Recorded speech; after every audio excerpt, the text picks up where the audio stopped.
सन 2023 साली महात्मा बसवेश्वर आर्थिक विकास महामंडळाची जी नेमणूक करण्यात आली त्यामध्ये जी ओबीसीची जी अट घातलेली ती ओबीसीची अट शिथिल करावी ही एक आमची प्रामुख्यानं मागणी आणि त्याचा लाभ सरसकट लिंगायत समाजाला मिळावा व 1000 कोटीची तरतूद करून स्वायत्तता मिळावी।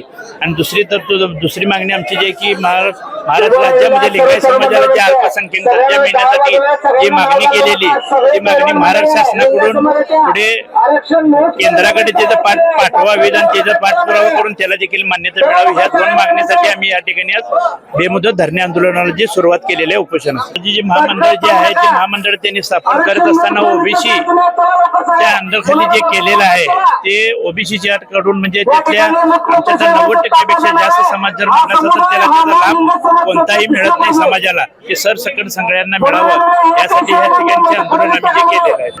हे मंजूर झाल्यानंतर 1000 कोटीची तरतूद ची मागणी आम्ही केलेली आहे आणि मागणी करत असताना आम्ही 150 गावामध्ये आम्ही जाऊन प्रत्येक ठिकाणी संपर्क साधला।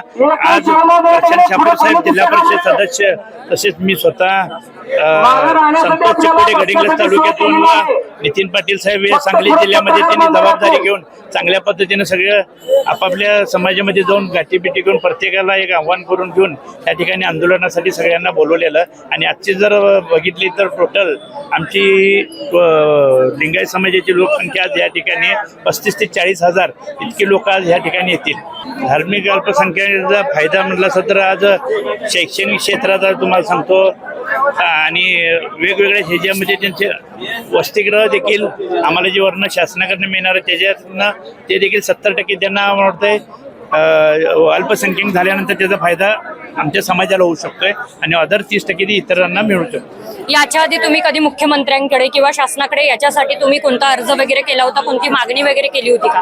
नाही, याच्यापूर्वी जी मागणी केलेली होती त्या मागणीवरूनच त्यांनी ते अल्पसंख्याक जे दिलेलं आहे या अल्पसंख्याकची मागणी आणि परत आम्ही जी महामंडळाची स्वतंत्र मागणी केलेली त्यांनी महामंडळाची स्वतंत्र न देता ओबीसीची दिलेली आहे। आणि आजच मुख्यमंत्री महोदयांना आमचे समाज बांधवांनी आता त्यांना तिथं विमानतळावर तिथं निवेदन वगैरे त्यांना दिलेलं आहे। ज्यावेळी 2023ला आम्ही आझाद मैदानावर मोर्चा काढला होता त्यावेळी आम्हाला बसवेश्वर महाराजांच्या नावानं आर्थिक महामंडळ स्थापन झालं। आम्हाला पण वाटलं, सर्व बांधवांना वाटलं की आम्हाला मोठं काहीतरी मिळालंय, पण त्यात ओबीसीची अट घातल्यामुळं आम्हाला त्याचा 2023 धरून 2026 पर्यंत काहीच लाभ मिळाला नाही। त्यासाठी आज 2023 पासून 26 पर्यंत आम्ही म्हणा, प्रशासन म्हणा, आम्ही झोपीच गेलेलो होतो असं आम्ही समजतो। आणि आता आम्ही गेली 1.5-2 महिने झालं संजय तेलनाडे साहेबांच्या नेतृत्वाखाली ज्यावेळी गावोगावी फिरत आहे त्यावेळी आम्हाला प्रचंड असा प्रतिसाद मिळाला आहे आणि तो प्रतिसाद तुम्ही बघतच आहात। आता आजच जवळजवळ 35 ते 40 हजार लोक येतील। उद्यापासून आम्हाला जोपर्यंत मिळत नाही तोपर्यंत आम्ही इथं साखळी उपोषणाचं आयोजन संजय तेलनाडे साहेब यांच्या नेतृत्वाखाली करतो आहोत। यांचं नेतृत्व समाजाने मान्य केलेलं आहे आणि याच्यापुढे जो काही निर्णय होईल तो सर्वस्वी त्यांनी निर्णय घेतलेला। फक्त लिंगायत समाजाचे लोक आहेत असं पण म्हणता येणार नाही, यामध्ये मराठा समाजानं पण पाठिंबा दिला आहे, धनगर समाजानं पाठिंबा दिला आहे, जैन समाजानं पाठिंबा दिला आहे, सर्व समाज बांधवांनी आम्हाला पाठिंबा दिलेला आहे। महाराष्ट्रभर आम्ही पिंजून काढलेला आहे। सांगली जिल्ह्यातली माणसं आलेले आहेत, सोलापूर जिल्ह्यातले आलेले आहेत, लातूर आलेले आहेत, कोल्हापूर जिल्ह्यातले आलेले आहेत, पुण्याचे आलेले आहेत, सर्व ठिकाणाहून माणसं इथं आलेले आहेत। आणि 9 तारखेपासून आता आमचं बेमुदत आहे, रोज ह्या संख्येनं माणसं रोज टप्प्याटप्प्यानं येणार आहे। पुढचं पाऊल आमचं माननीय संजय तेलनाडे यांच्या नेतृत्वाखाली आम्ही बसून पुढचं आंदोलन आम्ही तीव्र करण्याचा प्रयत्न करणार आहे। कशा स्वरूपामध्ये? आम्ही उपोषण आणि त्याच्यानंतर आमरण उपोषण पण करू। प्रत्येक पनीर सारखं नसतं, शुद्धतेची खात्री करूनच योग्य पनीर निवडा। पनीर घेताना गोकुळच मागा।